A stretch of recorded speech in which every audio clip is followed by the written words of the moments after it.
Oh You Thought Podcast, the place where you get a heavy dose of positivity, sarcasm, knowledge, and ratchetness. Enjoy the show. It's your girl Fallon, and it's time for another installment of Oh You Thought Podcast. This is episode 26, and this is my standard regular episode. When I say standard regular episode, I'm always talking about when I'm talking about pop culture, sports, music, ratchetness, and everything else in between. And so this is what this episode will encompass. This episode will be very, very informative, as I'm going to bring awareness to polycystic ovary syndrome. September is PCOS Awareness Month. I'm going to talk about Hurricane Harvey. I am going to talk about DACA. I am going to talk about the NFL. So I have a lot of heavy topics and information that I want to provide on this episode. But we're also going to get to the fun topics, the ratchet topics. We're going to talk a little bit about relationships. Cuffing season is upon us. So yeah, I'm going to talk about some events that's going on in the Houston area. So everyone that's still going through a lot of stuff can maybe go to some of these events to just clear their mind for a couple of hours. So with that, I don't have a rap verse for this episode. I don't have your standard "oh you thought" moments. I want to use that slot to bring awareness to PCOS. And I want to talk about another law that went into effect, or basically got overturned in Texas, that a lot of people aren't talking about. And then we'll just jump right into the show. So with that, like I said, September is the Polycystic Ovary Syndrome Awareness Month. And this is something that's near and dear to my heart. And I hope y'all don't pick up on the people that's outside cutting the yard, because it's like they're right here at my window right now. But I want to bring awareness to this disorder, this syndrome, this disease.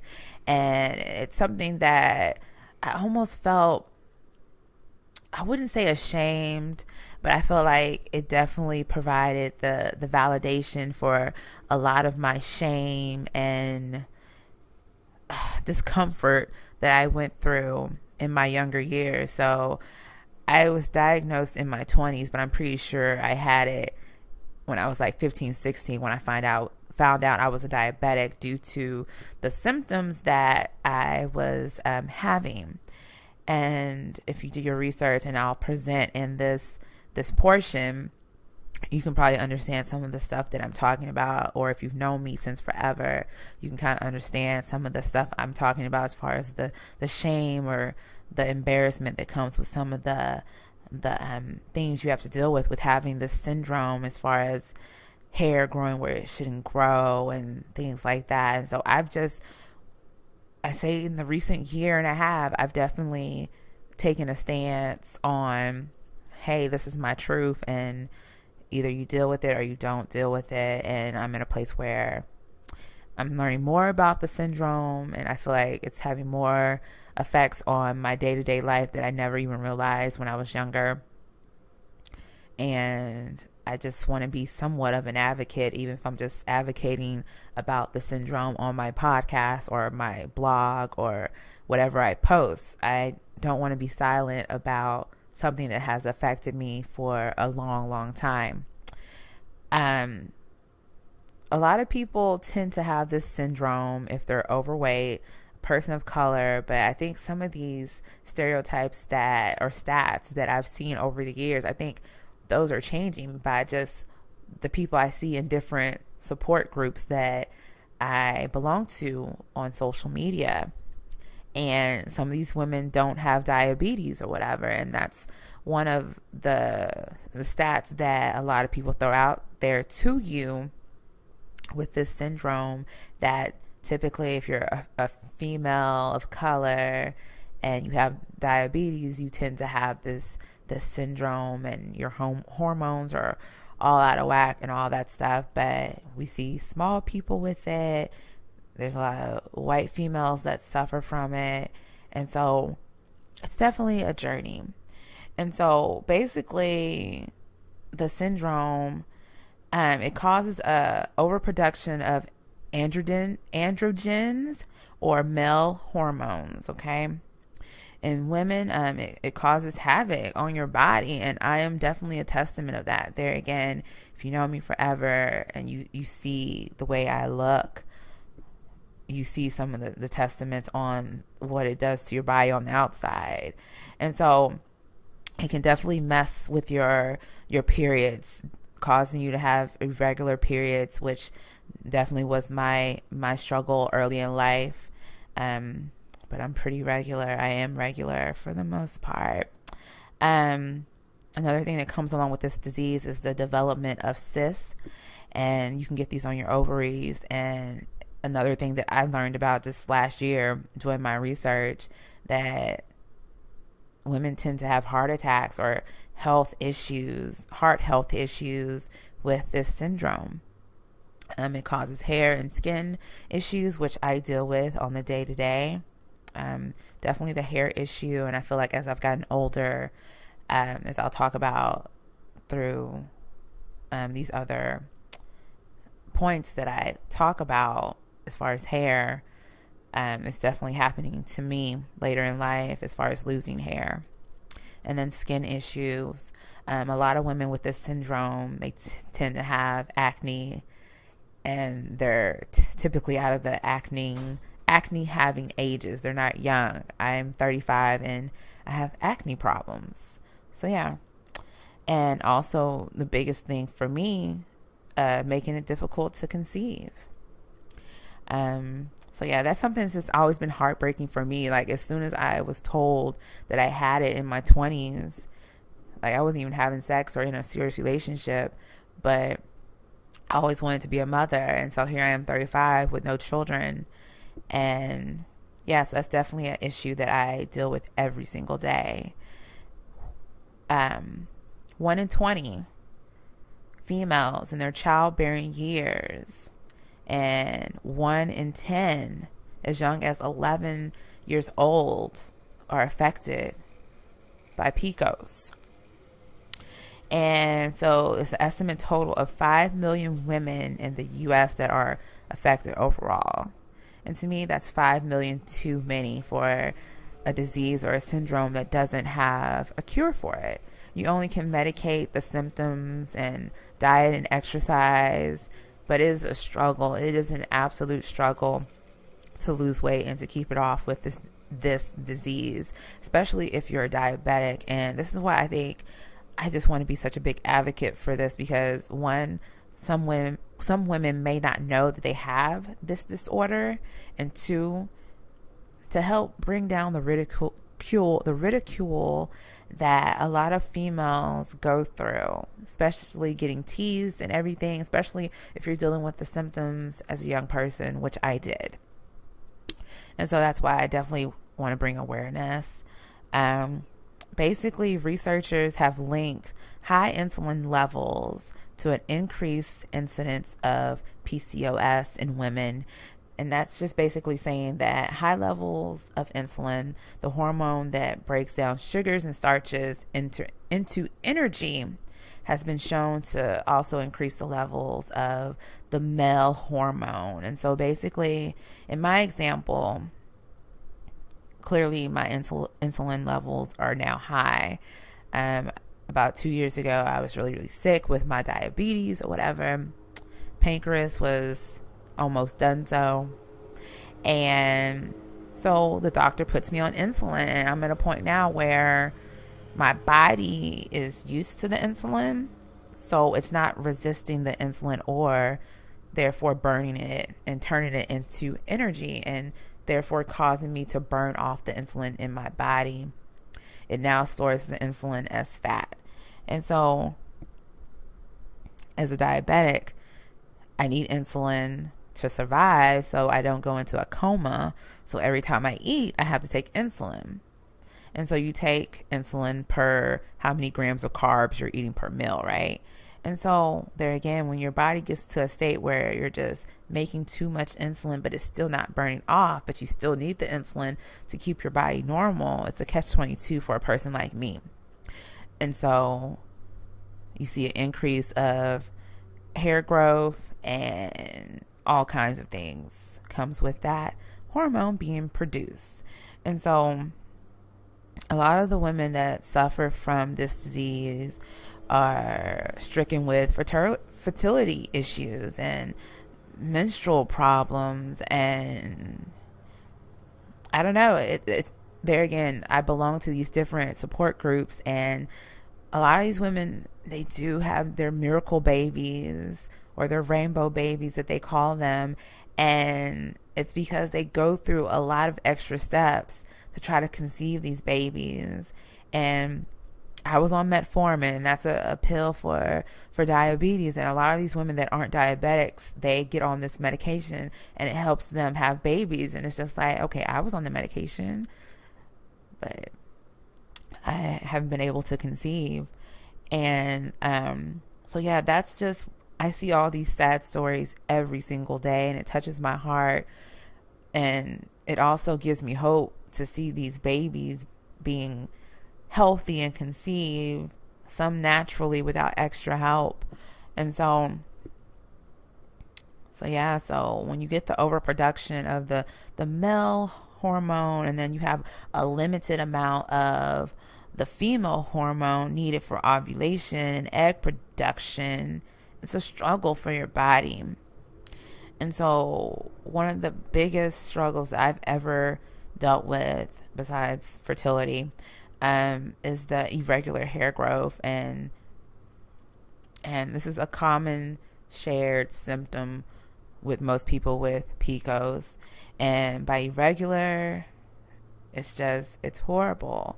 Women can have thinning hair or like male pattern baldness, and that's something that I started to experience a few years ago.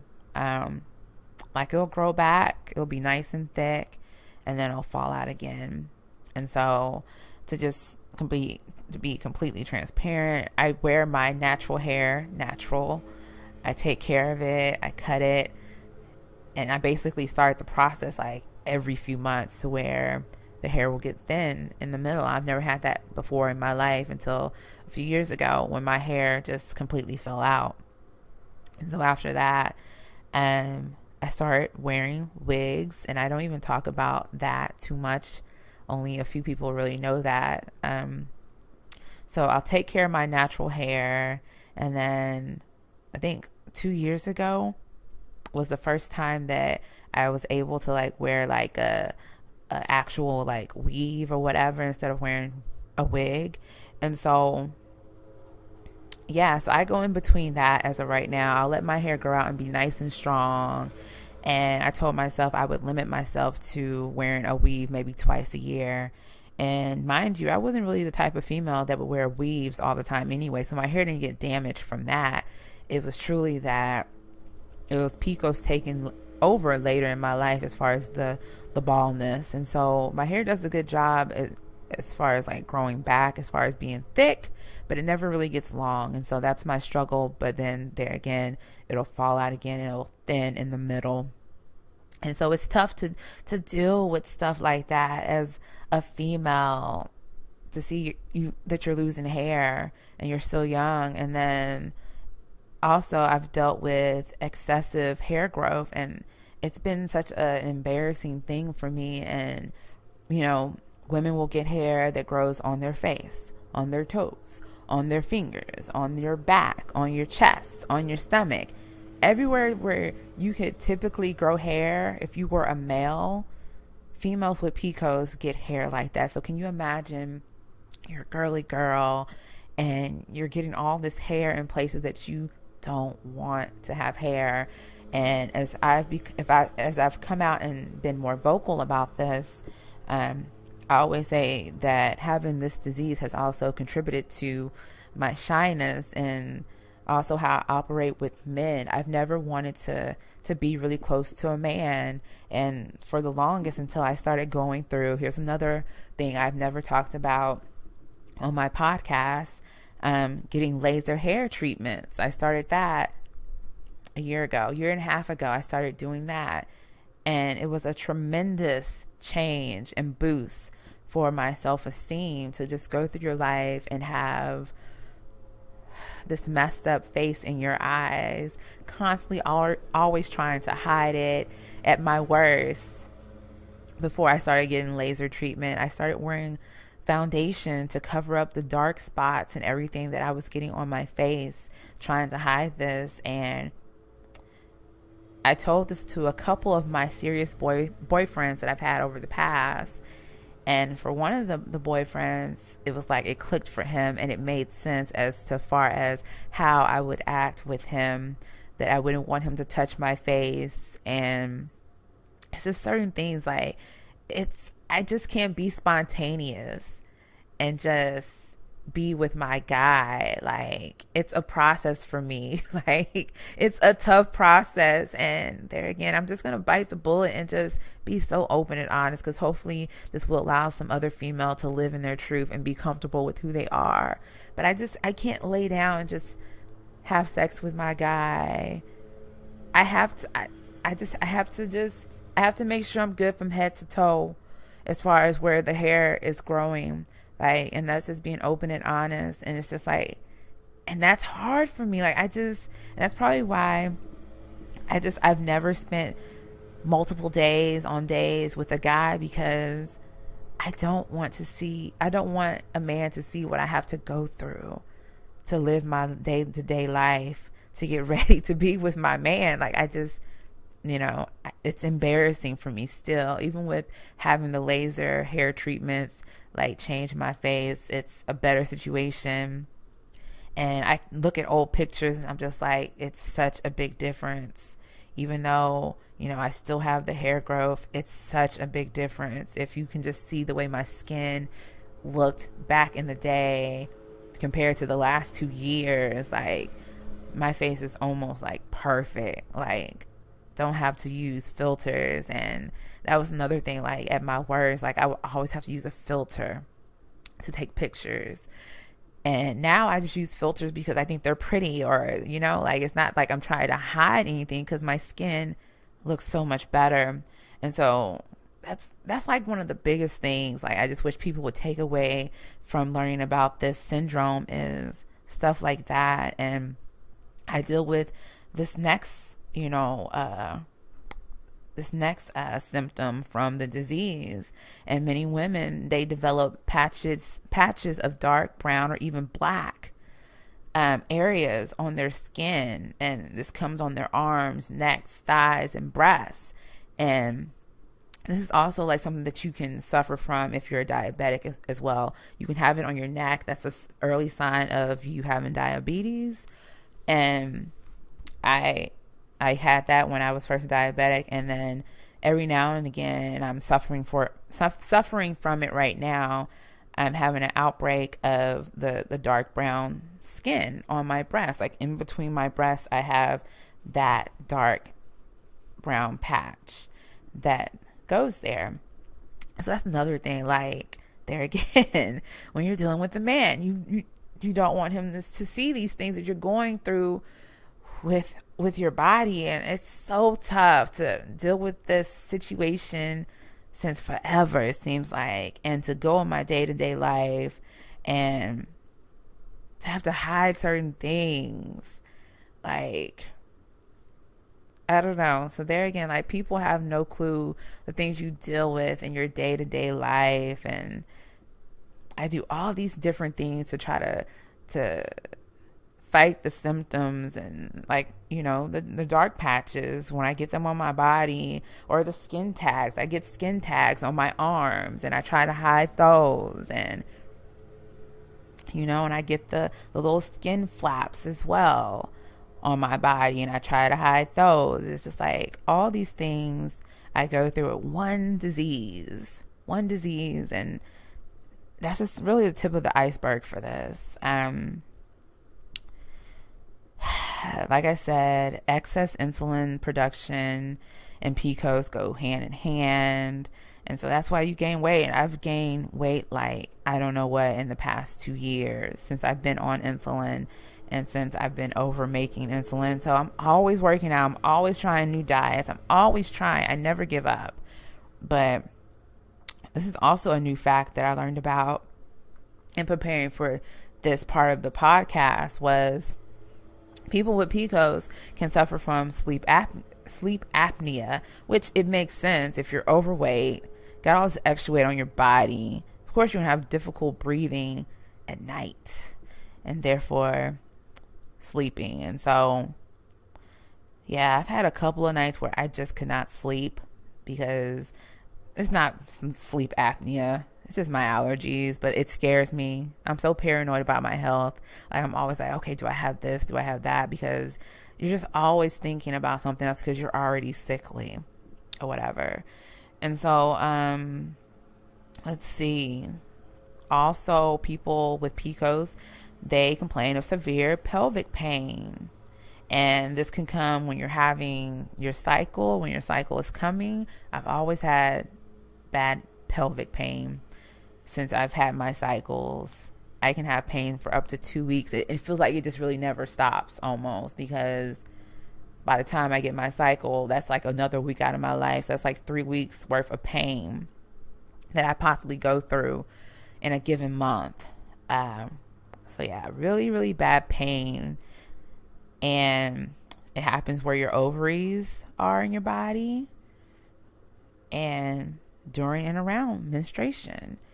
So, this is another interesting fact, which I totally agree with, because it just makes sense that it would go hand in hand with this syndrome, because it also goes hand in hand with diabetes, because I also did a research paper on this when I was in college, getting my degree in psychology, and basically how depression and diabetes goes hand in hand. And so there's been research saying that depression and anxiety are also side effects of having PCOS.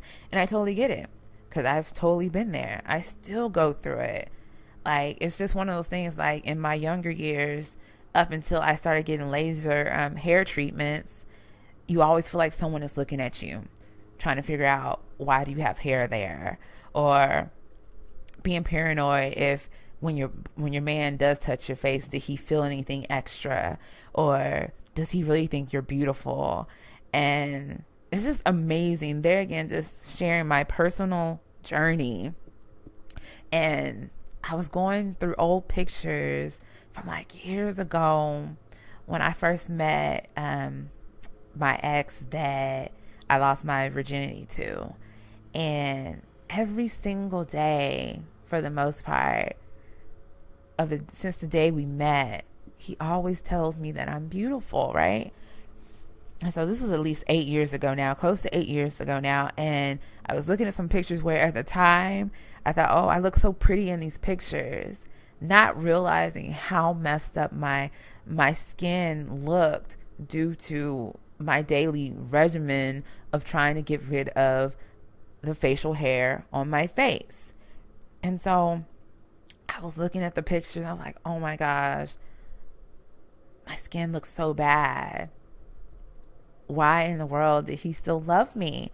And it's pretty amazing, like, for me, because you just go through your whole life, especially when you have that symptom so bad as far as the excess hair growth all over. You just think, oh my gosh, like, that's really caring for someone, because I've been made fun of like pretty much my whole life. If it wasn't me being chubby when I was younger, if it wasn't the excessive hair growth, I've always been made fun of. And so, I don't know, I just thought about that, because we've been kind of up and down the last few months in whatever we're trying to do. I don't know what we're still trying to do. And I don't know, it just made me think, because he still thinks that I'm very, very beautiful. And whenever I'm with him, like, I know that I'm beautiful. I know he's not just lying. So I definitely have had some very depressed days. Even before I started my laser hair treatments, I remember having one conversation with my mom And I was just crying. I was like, I'm just so tired of this. I'm so tired of having to do X, Y, Z. I'm tired of this. I'm tired of feeling ugly. I'm tired of looking in the mirror and seeing how damaged my skin is because of what I have to do to try to feel normal. And at the end of the day, it still wasn't doing anything because they're, again, looking at pictures and stuff. It's horrible. And so, yeah, I think, like I said, if you know someone with this syndrome, or if you think you might have it, like, definitely try to see what you can do. Change what you eat. I did the whole no dairy thing, and I definitely still have seen a decrease on the hair growth all over my body. So I think it's slowly starting to work. So I'm at like 3 months or so where I typically don't eat or drink anything with milk. I've had a couple of times that I messed up, but for the most part, I've done no dairy products in my home. And so little things like that, you keep learning, like, okay, I'll do this or I'll do that. And you keep tweaking everything to try to figure out a format that works for you. And I still haven't, as far as diet and exercise. And so there's no cure for this syndrome, like I already said. And if you know someone that has this syndrome, like, just be kind and be nice and pray for them, because it's a lot that goes on with this disease. It causes a lot of pain. It causes just a lot of mayhem in your body. Another point that I want to bring to the forefront for an Oh You Thought moment has nothing to do with polycystic ovary syndrome. I want to talk about Texas law. Recently, in appeals court, by a vote of 2-1, it gives Texas the okay to use the new voter ID law. Now, remember when they initially voted this into existence, it was definitely rebuked, basically, and people were able to go about their normal voting habits. But now the voter ID law is in place. So that means you have to have a valid ID, photo ID, in order to vote. So please read up on that, guys, and inform yourself, inform your friends and family, because I know there's so much going on, especially here in Texas. A lot of people are still trying to recover from Hurricane Harvey, and it's just so much going on in the world. But we can't let stuff like this, like, just slip through the cracks. Like, please inform yourself, get your IDs and stuff, because it's almost time for, mid-term elections. And so that means we need to be voting for local representatives that represent us in Congress, in the House, the Senate, all that great stuff, your local state. Like, you need to be aware of who these people are and who to vote for. So with that, I want to officially welcome you to episode 26 of Oh You Thought Podcast. My name is Fallon, and I'm coming to you from Houston, Texas. I am surviving, and all of my family or friends, they are safe since the hurricane. So we are surviving. And so basically, the last time I released an episode was the night that Hurricane Harvey made landfall, a direct hit to the Rockport, Corpus Christi area. And I think I've kind of just been in a fog ever since. And so no positivity moment. It's not because I couldn't find anything positive. I just want to jump into everything that we need to talk about with what's been going on here on the Gulf Coast. Hurricane Harvey came in on the 25th of August. It's now the 8th of September. And so I've been through a lot of storms, tropical storms, hurricanes. Most of them I can't remember because I was too young. The ones that I definitely can remember was Hurricane Rita. We tried to leave and go to Louisiana. We were one of those people, a part of the group of people that tried to leave, and some of y'all got stuck, ran out of gas. We turned around before that happened, and we just stayed for Hurricane Rita. The next hurricane that I definitely remember that I was definitely traumatized by was Hurricane Ike.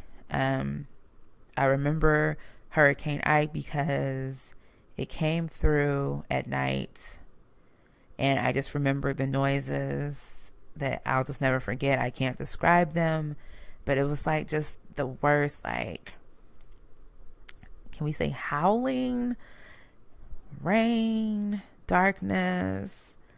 And Hurricane Ike, I feel like it definitely moved fast. We had flooding and everything, but I just remember sitting in the dark with my family downstairs and just terrified, just sitting in the dark. Water was coming in through the back door of my mom's house. And I said, I never wanted to go through another hurricane. I never wanted to go through another Hurricane Ike. I said I would leave. Fast forward to Hurricane Harvey.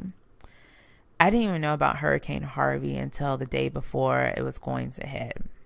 2 days before it was going to hit, my coworker told me about it.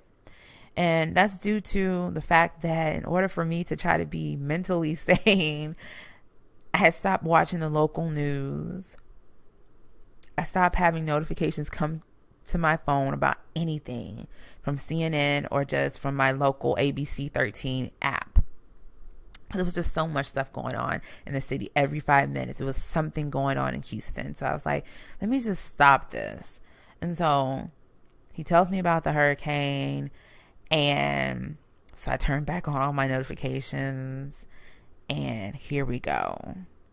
Listening to the news and all this stuff, they're saying that we're going to get a possibility of 25 to 30 inches of rain over the next 5 days, right? Little did we know we would get that amount of rain in one night, spilling over into Saturday. If I knew then what I knew now, I definitely would have left for Hurricane Harvey. But it's just definitely those things where we always have Hurricane Rita in the back of our mind, where we don't want to get stuck on a highway. We don't want to run out of gas. Everybody can't go the same direction. It won't be any hotels in Dallas. Everybody's going to run to Louisiana, but the storm was coming for Louisiana too on the second go around. So it was this big catch-22 thing. And it was just like, I'm just going to say, I was like, I know they're saying it's going to be bad, but we're on the back end of it. And it doesn't really flood that bad where I live. I stay on the 3rd floor and all this stuff. But I should have left. And I keep telling my friends and my family that I will never, ever stay again for any type of tropical depression, storm, hurricane. I'm gone. I don't care what kind of job I have. I'm gone. Like, I just mentally, it's too much to go through. And I think Harvey for me was different than Ike because the rain kept coming for at least 6 days in my area.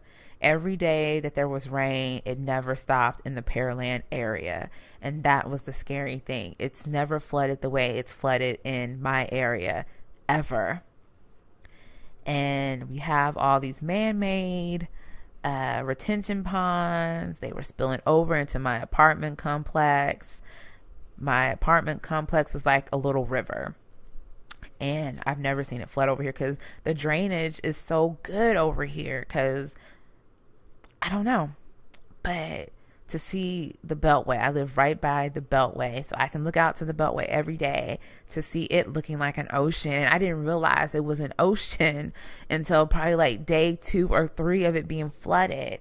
Like when I looked out, because you still see people were traveling on the main part of the Beltway. It took me 3 days to realize that it was an ocean on the feeder of the Beltway. And I think I'm definitely traumatized by hearing the boats and then later the helicopters coming in to do rescues. And so the Beltway was like I said, an ocean. It was filled with boats, people being saved, and neighborhoods that didn't flood like crazy flooded. Like, yes, as a whole, Houston has a flooding problem, but to see Sagemont looking like an ocean, to see Dickinson looking like an ocean, to see all these places that, yeah, they flood, but we've never seen a flood like this. So Harvey has definitely terrified me. And so the estimates are losses up to $100 billion plus.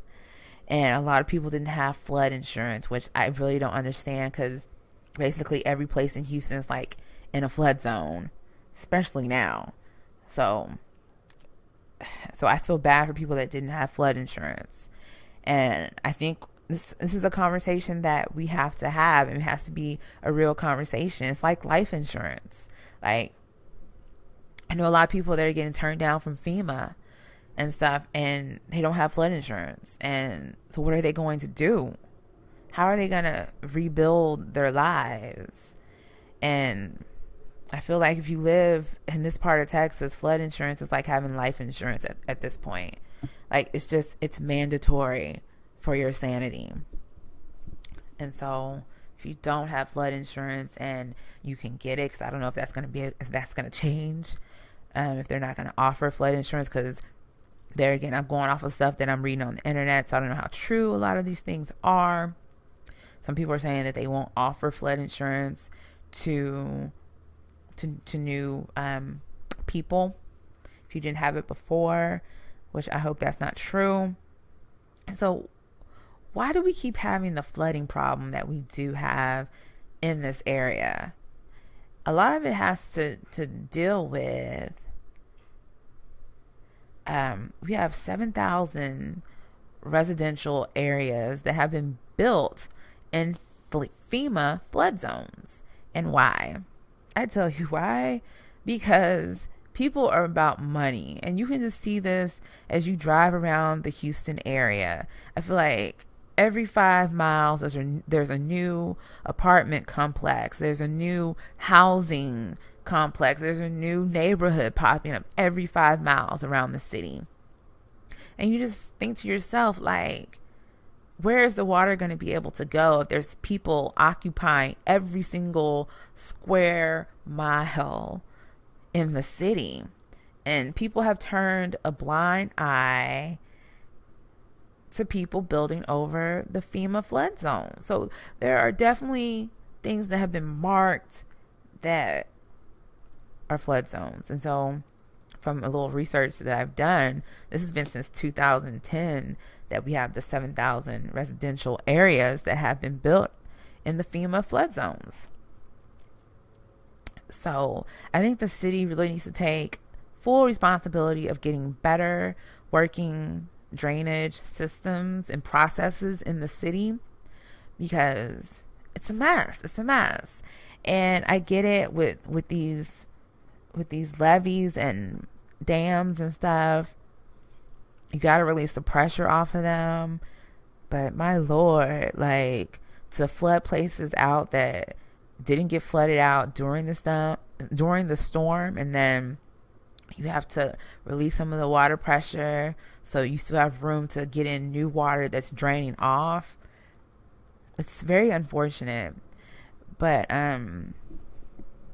with this, we have definitely seen the Houston area, the Gulf Coast, come together and just be a nice community for each other. So many people have been just helping, and they have nothing as well, but they're still giving their time, giving their money, and doing so much for the community. I want to highlight a few people who have been actively working since the hurricane hit,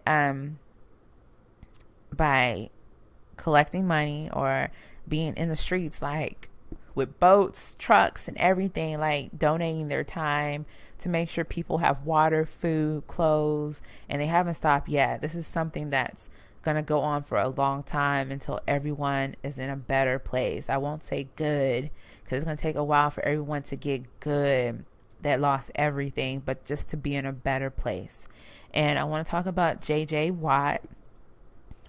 He has done great things for the city of Houston, and it's just very genuine. And that's why I have a lot of love for JJ, and I'm a big supporter of him. He's raised over $20 million at this point.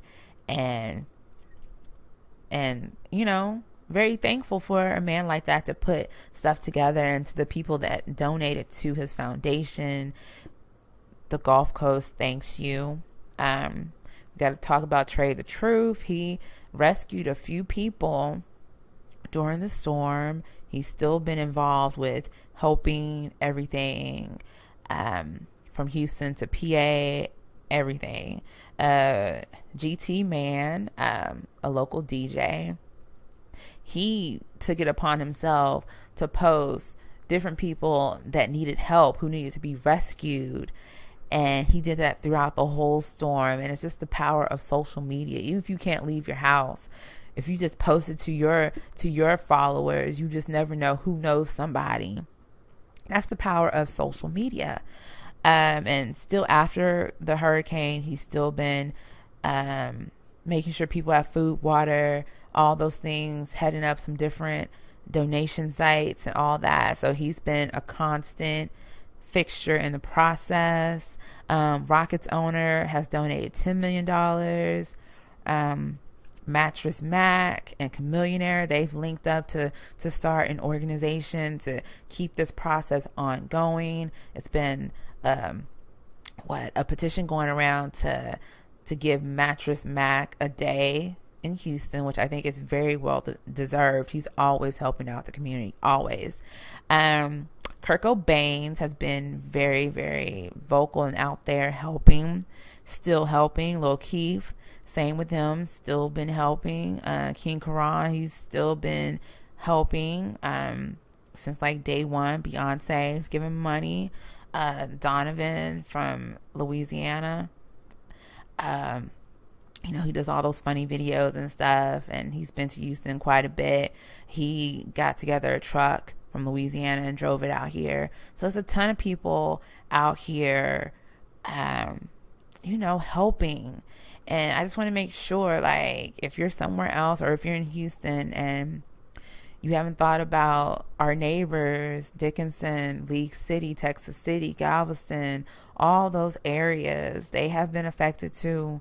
And we need to make sure that we're looking out for our neighbors as well. As far as like jobs and whatnot, Rebuild Houston, and this is a home commercial cleanup, and basically this is going to go on for a possibility of 1 to 3 years to help rebuild the city and surrounding areas, and it's construction type work and cleanup. You can make between $15 to $25 an hour with the opportunity for also overtime. There's basic labor jobs and supervisor jobs.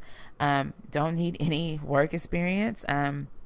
Just email your resume if you have one to rebuild.houston@levelemployment.com. That's level, LEVEL, employment.com. You must have 2 forms of ID, work boots, pass a physical. And like I said, no previous experience is needed. So if you need a job, get your life and hit them up, because $15 to $25 and some good hours, you're going to get to some money. And like I said, let's not forget about the forgotten cities that we're not seeing on the news every day, not even locally. Let's not forget about Dickinson. Let's not forget about Galveston. Let's not forget about Texas City, League City, the Sagemont area, and Rockport and Corpus Christi, who were definitely very, very hard hit by the storm. They took on the eye of the storm, and they are definitely being forgotten. With that, I definitely want to send my prayers up for those that are in the path, who have already came across the path of Hurricane Irma. I pray for y'all. I pray if you have the means to get out, that you get out. This is a serious storm. And I pray for those that are in the path of the other 2 hurricanes out in the Atlantic. I pray for Mexico, who just went through an earthquake last night, 8.1, I believe, on the scale. And they're also under a tsunami watch from Mexico down to Central America as well. I want to pray for those that are also dealing with the fires in California and other places, and just any other natural disasters that have been going on for a little minute now. You have my prayers, And I'm praying for you whenever I think about it. So I'm praying like multiple times a day. And so, yeah, so that's been my life for like the past 2 weeks, dealing with the mental stuff after Harvey and just being blown away by people losing everything, and still seeing a lot of people in the city just be happy and strong, and that's empowering to me. And still dealing with life. Officially laid off on September the 1st, and so this is my first full week of being home with doing nothing but being able to focus on my goals that I want to do for myself as far as my own business and stuff, and look for another job. And so that's what my focus has been on. I didn't lose everything, but my car is damaged, so I'm having to deal with that this week and next week to try to get it fixed. But I'm still alive, and God is still good. So now we have to talk about more shenanigans caused by the Trump administration. And the thing that has everybody up in arms is the DACA thing that is under fire. And basically,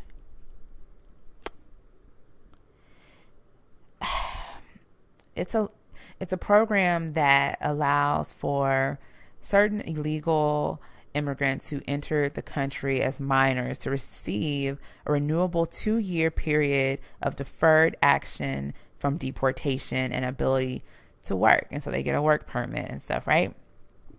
And so this came under fire because it seems like everything that Obama has touched, Trump wants to get rid of. And so this was established in 2012 under the Obama administration. And this applies to 800,000 young people. And these people are referred to as dreamers. And they're referred to dreamers because after the DREAM Act. And so after that act, it rolled over to this DACA. And the DREAM Act was or is Development, Relief, and Education for Alien Minors Act. And this was a multi-phase process for qualifying alien minors in the United States that would first grant conditional residency, and upon meeting further qualifications, get permanent residency here in the U.S. And so the bill was first introduced on August 1st, 2001. And this was introduced by Senators Dick Durbin and Orrin Hatch, and has since been reintroduced several times and has failed. Okay, and so it took a while to get something like this together.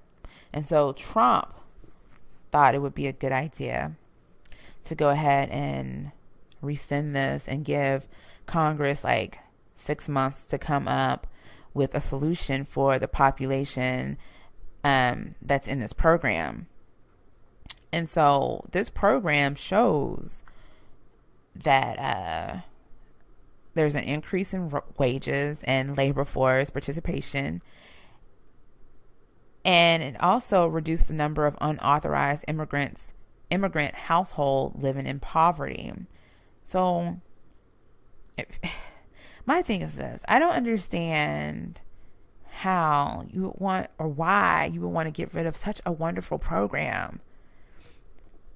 Because you talk about immigrants, you talk about wanting to build a wall, and let's be honest. This is about Obama, and it's also about people not being crazy about getting this wall built for Trump. And so he's definitely taking a real dig at this population of hard workers, law-abiding people that, come on, like you can't pinpoint a large amount of violence or crimes to the group of people that participate in this program. So I just think it's very, very, it's just dumb. It's dumb. And a lot of people are scared. A lot of people are definitely scared. And we have to come together as Americans to make sure that the dreamers are not affected. The dreamers are working hard to participate in this program. And you have rights as dreamers. You have a right to be a part of this country. You have a right to work. You have a right to go to school. These things are due to you. But it's just shameful that a man that's so hateful. And I never understand his feelings about immigrants, because his wife is not from here, y'all. His wife is not from here. And I don't know. It makes me sad to research and find out all the wonderful things about this program, and to learn about the Dreamers Act and how Obama was really like, just, he was for the people. And it's just a shame that a lot of people missed the mark on who he was and how he was just not selfish at all, about just human decency. And that's what's missing from Donald Trump. And like, I just don't understand. But you definitely can take a stand. You don't even have to leave your house. You can sit and text your thoughts on this horrible thing that he's trying to do to DACA. And you can text RESIST, and that's RESIST, to 50409, and basically you'll get an automatic text pop back to you. They'll ask you for your name, your zip code. It'll link you to your local representatives in government, and then you can start to text what you want to say to those leaders. It'll put it together in a fax. It'll confirm that it was sent. It'll ask you if you want to do anything else, and you can just do this as much as you want. And know your rights also. If you are a participant of this program, it's valid. Your DACA is valid until its expiration date, but they will not be accepting any new applications. You must submit your renewal by October the 5th of this year for those expiring between now and March the 5th, 2018. Advanced parole to travel abroad is no longer available. And you also can visit weareheretostay.org to take action or to get some help. And so there's just so much going on with this, and a lot of people are just upset, and we have to do better. And this is also the stuff that people speak up about, because they are a part of the oppressed people, because people like Trump don't want them here, and all they're doing is working hard, going to school, trying to live their lives in a better place, and to try to send all these people back to countries they've never even probably been to. It's just not right. So do your research on that, and then do your research on the Dreamers Act, because it just provides you with so much information.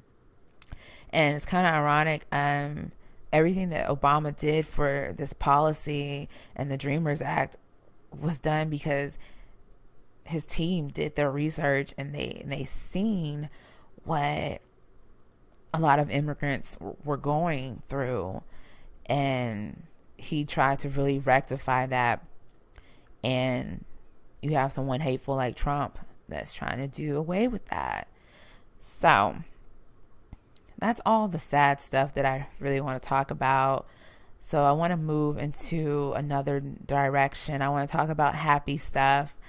Cardi B, Bodak Yellow, is now certified gold, and now you just see her everywhere. And So yeah, I'm happy for Cardi B. That song still knocks. And yeah, if you don't like Bodak Yellow, if you don't like Cardi B, because she's just a happy person, like she's just like a good example of what living your life and minding your business, what it looks like. And sometimes, like, when I'm feeling a certain type of way, I see her videos and it just makes me happy to just see her just really out here working and whatnot. I had some other stuff I wanted to talk about in my what's poppin' section, but I talked so much about the hurricane and touching on other political things that I guess I'm going to have to move my conversation on cuffing season till the next episode, because I need to have some real conversations about certain things. So next week I'll dive into some relationship stuff and we'll see what's up on that.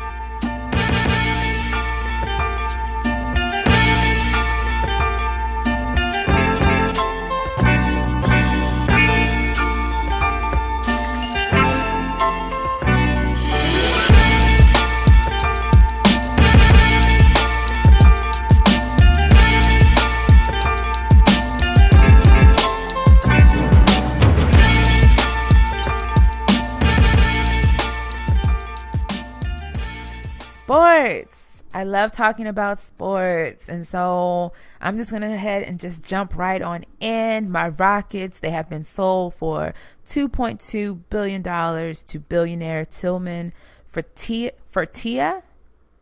I'm so bad at pronouncing names, y'all. Y'all have to forgive me. His last name is spelled Fertitta. And there again, when you know your limitations, you have to be honest with yourself. So yeah, I don't know who he is. I don't know if this is a good thing, bad thing. Hopefully it's a good thing. I haven't heard any rebuttal as far as like it being a bad thing. But so yeah, my Rockets have been sold. And I'm guessing since he's from Houston, he's not going to take my boys away. So that's a good thing. A little bad news for Ice Cube and the Big Three. They're being sued for stealing players. So apparently there's a $250 million lawsuit out there that accuses Ice Cube of threatening former NBA players if they participate in a new rival league, which is the Champion Basketball League, CBL. And so apparently some of the players that are playing on the Big Three have also picked up contracts to play with the CBL. And so that just seems like a little weird. Like, how are you going to be able to be a part of both teams? I guess if the calendars don't interfere, but it just seems like that would be like an all year thing almost. But I guess I don't blame these players. Like, and people still want you to play, go ahead. But now I feel like there's so many different basketball leagues coming up, because what we have, the Big Three, the CBL, and we have Tiny's and Master P's league that they have of male and females playing together. So it's a lot out there. We have to talk about Lonzo Ball, and I should have put this in a different area if you know what I mean. He said nobody listens to Nas anymore. Future and Migos are real hip hop. Lordy, lordy, lordy, lordy. And it's just like the youth, like I get it. Like your music is different from what we liked and what we thought was real music. I totally get it. Fine with that. But if you indulge in hip hop, since we're talking about Nas, like it's your responsibility to do your Googles and not to say crazy things like that. Like it's totally okay for Lonzo Ball to like Future and Migos. Like I get it. It's your age group. I get it. But to say that nobody listens to Nas is ridiculous. I know people that probably listen to his catalog every single day. His catalog is still an important staple in the hip hop community. Nas is a part of at least the top 10 rappers of all times, and that's up for debate. So Lonzo Ball, do your Googles, And just listen to a lot of music before the NBA season starts, and just don't say crazy things like this anymore, because people are going to come for you. Finally, the Kyrie and Isaiah Thomas trade is final. So Cleveland, like, they really took a W with this. And I feel like Kyrie, this will be a W for him as well. He'll get the opportunity to basically groom a team to be a winner. I think it's definitely possible. Don't at me, don't debate me about this. I think Kyrie can definitely do some major things for Boston. I think Isaiah Thomas was on the cusp of that, but I think Kyrie will be able to really execute that in a faster time period than Isaiah Thomas. No, they're not going to go to like the championship his first year, but he's definitely Boston is going to be in the top 4 in the East, because we know how it is for the East. Come on, y'all.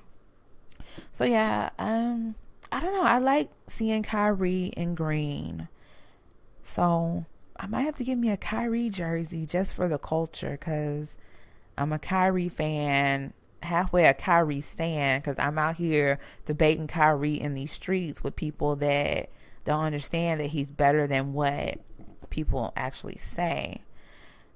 I have to talk about this because it goes on with the whole Colin Kaepernick discussion that we've been having for over a year now. And you probably know what I'm getting ready to talk about. I'm getting ready to talk about Brock Osweiler. He was let go by Cleveland, and he gets to go back to Denver. And it's just like, Denver, didn't you learn? Y'all let him go. He came to Houston, didn't do shit for us.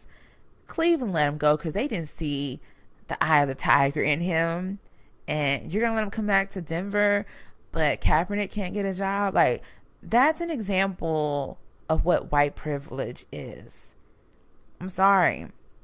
Brock seems like a good person off the field or whatever, but he is not talented like Kaepernick.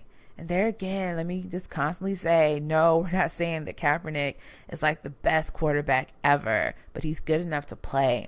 And so that's just another example of why I don't support the NFL, and I won't be watching this season. But I am happy to hear that DeAndre Hopkins is getting to his payday, and he's going to be staying with the Texans. He got a 5-year extension that's worth $81 million, and $50 million of that is guaranteed. Well deserved. Also, we have to talk about Michael Bennett, and this is just another example of, it doesn't matter who you are, you still can be oppressed. And when it comes to what happened with him in Las Vegas and with the cops, there's video, and he's provided his account of what happened that night, and it makes no sense. And these are the things that normal people like me speak up on every day on social media. People are marching for, holding protests for, is police brutality. Police brutality. If you know who Michael Bennett is, he's a football player, and he's also an advocate for things that's been going on with the oppressed people. Him and his brother are great at this. And to read that account from that letter that he put together is just horrible. And it's horrible to hear that the Las Vegas police are wanting the NFL to investigate this. Investigate what? That you mistreated Michael Bennett? So I hope that they really, really go full on into this. And he's already hired a popular civil rights lawyer out from California to handle his case. And I hope he wins. And I hope justice is served. And I hope these cops go to jail. I hope that something has to happen. Something has to happen. I keep it real cause I'm from the South Side. I plan to rep the South till the day that I die. That's so Houston. That's so Houston. That's so Houston. There's so much going on in the city this weekend. So I just want to dive right on in and just tell you about everything that's going on. I know the episode has already been long, but I told y'all it was going to be long. So that's all right. The Margarita Festival is going on Saturday from noon to 5, and it's at the L Big Band Margarita Bar and Kitchen. Janet Jackson is in town at the Toyota Center tomorrow night as well. The Alley Cat Bar and Lounge, they're having a date night event tomorrow. It's called I Do Date Night Once a Month. I love songs, and it's jazz versus R&B. So check them out downtown, the Alley Cat. Chris Tucker, he's also going to be in town tomorrow at the Smart Financial Center in Sugar Land. Very, very nice place to go. Very nice place. There's going to be a protest on Sunday morning at NRG Stadium. Official standing for Kaepernick protest. It starts at 10 a.m. at NRG Stadium. So if you're interested in that, go check it out. Diedrich Haddon, the gospel singer, he's holding a benefit concert to benefit the Harvey victims, and this is going to be tomorrow at 6 p.m. at the Lighthouse Church. So there's all kinds of things going on in the city to get your mind off of what you're going through, or if you just you just loving life and you just want to get out on the town, there's stuff for you to do. So go out and get your life together. If I stop saying the word nigga, how am I going to describe nigga shit? So in this week and all the dumb shenanigans, I have a nice little list, and hopefully I can just run through them really, really quickly. And first up on the docket for dumb shenanigans, I don't know why you people think you can get away with doing some of the certain things that you're doing in these good old government jobs. And I say this because 16 postal workers are charged with accepting bribes to move that dope. How? 16 of y'all. So we got 16 workers with these good government jobs, and working for the post office is one of the hardest jobs to get onto with the government, it seems like. And it's one of those good jobs that people always talk about, but you won't risk it all to move some drugs. What was the payout on you moving them drugs? Or what did they have on y'all that made y'all have to move them drugs? Like, this is crazy. This is really, really crazy. Gotta talk about Tiki Barber. This is a guy, like, I just wish like a person like also like David Clark would just go and just sit down somewhere, but he keeps talking. And he had this to say, and it popped up on a Twitter feed. This is on Kaepernick. I don't commend him for sitting or not honoring this country or the flag. Why are so many people just so lost? Why are so many people lost? And I don't know if I brought this debate up or not. I can't remember if I brought it up on the podcast or just talking with friends. And it's just like, we live in a country that's supposed to be heavily Christian based. And one of the basic things you learn in being a Christian is there are no other idols or gods before our good Lord, right? So y'all out here worshiping this flag, worshiping this song, worshiping a country that does not care about you. They don't care about you. And yes, it warms my heart to see the city of Houston come together. So yes, so when I say statements like this, I understand that there are places where people can coexist of all kinds of backgrounds, and Houstonians have been out here helping each other no matter what, through the storm and after the storm. But racism still does exist. Oppression still does exist. And if people can just find a place of understanding, especially a person like Tiki Barber, you wouldn't say statements like that about Kaepernick. And it's just like, that's what it feels like when you see people so angry about the flag or the song, the Star Spangled Banner song. It's like they worship this flag, they worship this song, and it's like a god to them. No, bro, no, girl, that's not my God. Like, there again, as grown people, we are allowed to sit down, we are allowed to protest. These are different rights that people have fought for, especially when you do it peacefully, and especially when it makes sense. If you're not just doing it for something dumb, come on now. On the same line, we got to talk about Charles Barkley, and I've been sitting on this one for a couple of weeks, and he says, Black people need to understand why we make police nervous. Tell me more, Charles Barkley, because I just don't understand. My Black brothers and sisters, we're just out here working and trying to make it just like everyone else. And even when we're minding our business, an example of like a Michael Bennett, it still isn't enough. Why are we so scary? Is the color of our skin really that much of an impact? Brown skin, beautiful shades of brown? Is that really an issue of why people should be afraid? Or if I get in the elevator and an older woman is in there, she clutches her purse as a Black female? People are that bothered by a skin color. You don't even know people, and you want to have certain feelings and vibes about a person you don't even know. So no, Charles Barkley, I rebuke that, and it makes no sense to say that we have to understand why Black people make cops nervous. And it's not just cops, like people in general, they feel a certain type of way with Black people, and I don't understand that. Like, we're put in this world just like you. God made us too, just like you. So what makes you better than my brothers or sisters? It makes no sense to me, Charles Barkley. And we have to go back to another person that I brought up in this segment before, at least a couple of times, and that's Steve Harvey.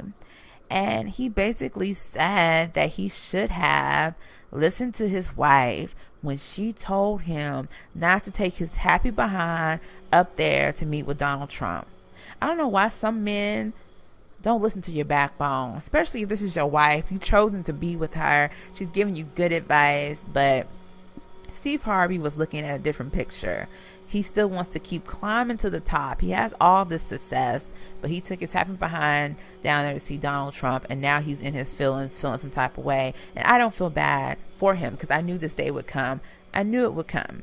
And this is amazing to hear these Black women speak out on their men that have made the choices they've made in regard to Donald Trump and Kaepernick. It's pretty amazing to me. So it's just like, how can you be in a household with someone that gets it and is woke? And I'm not saying that Steve Harvey doesn't understand what Black people go through, but you should have known better to go see Donald Trump, and you should have known better to come to us and say, let's give him a chance type thing that all these people have been saying. And now look at us now. The last person up on the docket that I have to talk about, that I hate talking about, but there again, I have to talk about him because people do not understand that their actions have power, their words have power. You have a platform and they have power. And I'm talking about Jason Whitlock, and I'm talking about the skit that he did where he had someone dressed up in a fro and a black fist, and this person is not Black. So people are saying it's not blackface. It's not blackface, but it's racist. You can feel some way about somebody and not degrade them, degrade what they stand for. And I saw many debates on people saying, well, Black people make fun of all kinds of people and we deal with it. I'm fine with you making fun of Black people in a certain way when it's like just when it's something funny, but it's not talking about their background. And that's the difference that people need to understand. Jason Whitlock, he never takes responsibility for the things that he says. He needs to take responsibility for his actions. He needs to read a book. He needs to open up his eyes. And unfortunately, it probably would take something happening to him in regards to police brutality for him to change his song and to get it. And I hate to wish things like that on people, but I don't know what else it's going to take for this man to understand, and for people like that to understand what Kaepernick is fighting for, what other people are fighting for every single day. And it's just the right to be. It's just the right to, instead of taking me to jail for a bogus violation, write me a ticket and give me the opportunity to go to court. You know, I'm not saying like Black people should never go to jail. If you do something wrong, go to jail. But it's the fact that it's always something crazy. Going back to the Michael Bennett thing, an upstanding citizen, but he had that happen to him. So what is it going to take for Jason Whitlock to understand how he's always just constantly just dancing on this platform? And I just wish that they would take him off the air. And everybody needs a job and whatnot, but I'm tired. I'm tired of seeing his shenanigans, and it's been going on for a while. So think about that, people. When I bring up people like this, I'm not hating. I bring them up to bring light to the racist situations that go on. And racism doesn't have to be black on white. It can be black on black. Because Jason Whitlock could totally hate the skin that he's in. And this is what you have here. All his shenanigans he's brought up this year. Like, I bet he has some issues with the skin that he's in. I can almost bet it. So yeah. We must empower ourselves. We must empower ourselves with knowledge. We can't be afraid of knowledge. Knowledge is free. Knowledge will always be here. We have to know where we came from so we can stand firmly in where we are going and have the boldest confidence. Dropping jewels. Dropping jewels. I have a couple of things that I want to highlight, and it's surrounding by one person. And I've talked about this rapper many times on my podcast. I'm talking about Chance the Rapper. He recently made the Fortune's 40 under 40 list, and he is the youngest person on that list. So he's out here making moves in music. He's making moves on the money end, and guess what? He's giving back to his communities and other communities outside of Chicago. So he's about the people. He gets it, and that's why he's being blessed. I'll keep saying that. Like, he's definitely a man of God, and he's not ashamed to say that. And when you do good, good will come back to you. You reap what you sow. And he's been out here reaping blessings for the city of Chicago. And so that's why he's being blessed. Also, for the educators, Chance the Rapper is coming up with an award show or award ceremony for educators in Chicago. I believe, I don't know if it's outside Chicago. And it's called the Twilight Awards, and this will begin next year in June. So big ups to Chance the Rapper, and I'm ready to hear some new music from him, like a new EP or something. That would be great. But definitely a young person that, if you're young, aspiring to do whatever, you should look up to a young man like this. Definitely a good person to look up to. So with that, I've come to the end of my long show. It feels like I've been talking forever. Maybe it feels like that because I recorded 2 shows today. And so I'm just really tired. I always say I'm tired, but I am. I just want to do some more house cleaning type things, church announcement type things. Going back to the DACA. Like I said, text resist to 50409 RESIST, and you can bring up what's going on. You can bring up whatever you want to talk about. If you think of stuff every day, you can have this little bot send a fax on your behalf every single day.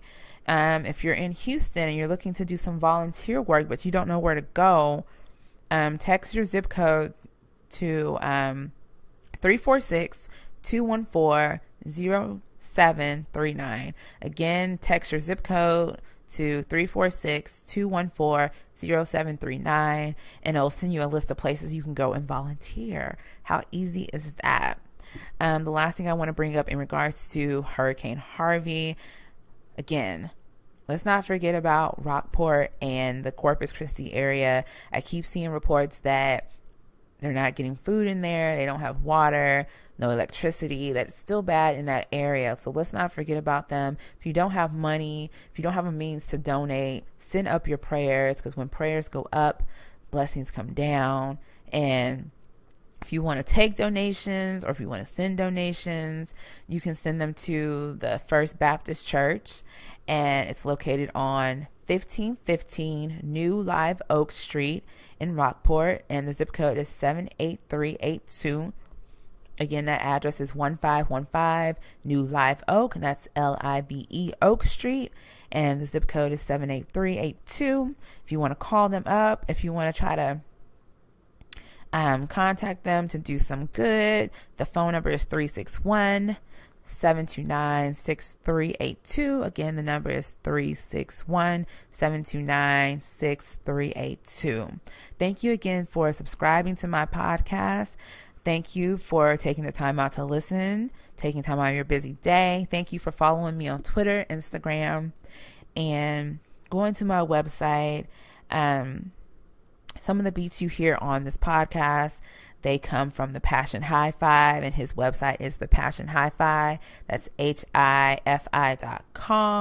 Thank you again for C-Note for allowing me to use a piece of your song as my outro theme music for this podcast.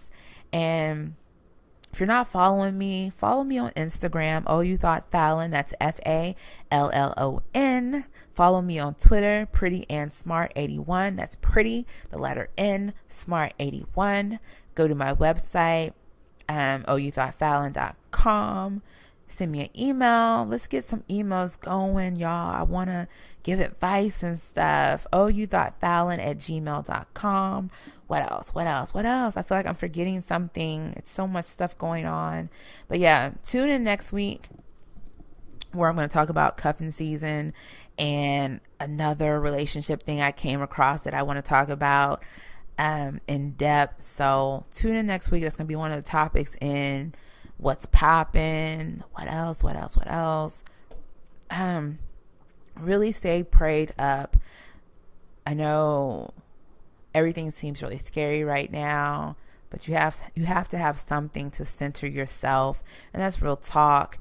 And I don't like to get too preachy, but I am also, a proud Christian as well. And so just pray for yourself, pray for others, pray for peace, pray for the Atlantic waters to be still and slow down, and just know that God is with you. God's with you, your family and friends. And with that, I will holla at y'all next week.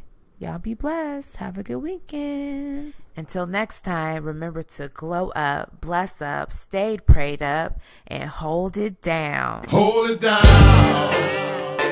Hold it down. We gon' hold it down. We gon' hold it down.